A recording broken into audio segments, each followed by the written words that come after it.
So this video is half right, and actually half the reason why most people still get stuck when it comes to fat loss. 17 years ago, I was given the worst fat loss advice in my life, and it's something that everybody tells you to do. It took me 10 years to figure out what I was doing wrong, and I'm going to share with you right now how you can fix that, so in the next 6 months you can be in the best shape ever. Most people tell you to keep dropping the calories if you're not seeing results, that you'll continue to drop body fat, but for me, and for most people that I know, I ended up losing muscle, losing motivation, losing energy, and losing the will to actually continue the diet. I went into a bulk after that, got too fat, and the cycle continued. What I did to fix that was actually eat more in a rough surplus. Okay, I'm just going to stop it right there because I feel this is going to get people into trouble and it's going to be quite misunderstood. If you are in a calorie surplus, you will not lose fat.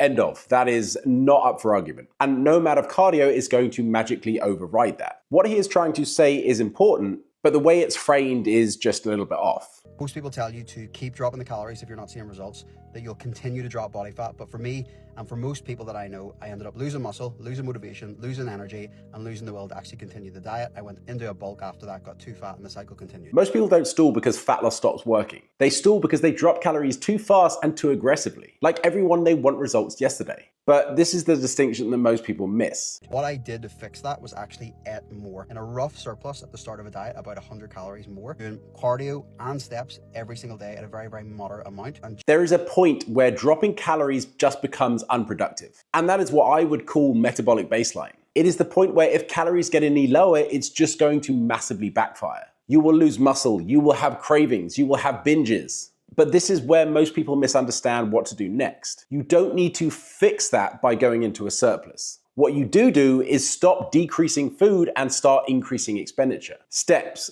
cardio, daily movement, just general output. You're still in a calorie deficit, but you're just pushing the deficit smarter rather than dropping calories. That's not eating more to lose more fat. That's just respecting how the system works. Genuinely, within 6 months, my entire physique changed. So if you're somebody that just drops your calories, you're eating 12 to 1600 calories, eat more, do a little bit more activity, and I promise you, you will see way more results. So here is how it actually works if fat loss is your goal. You start off in a calorie deficit. That's a non-negotiable. Yes, that can be done initially by increasing expenditure, but I would definitely advise to do it initially through calories because, let's be honest, you didn't get here through undereating, right? Secondly, you don't slash calories aggressively. You give your body room to adapt, but you also need to get out of that around about 400, 500 calorie buffer zone of your deficit to actually get some results. You also layer in activity early. And that's not just for fat loss. That's for heart health, sleep, circadian rhythm. And when progress stalls, you have two options. You can have a moderate drop in calories, or you can increase expenditure, or you can do a little bit of both. Most people don't fail in fat loss because they don't suffer enough. They fail because they have no real structure.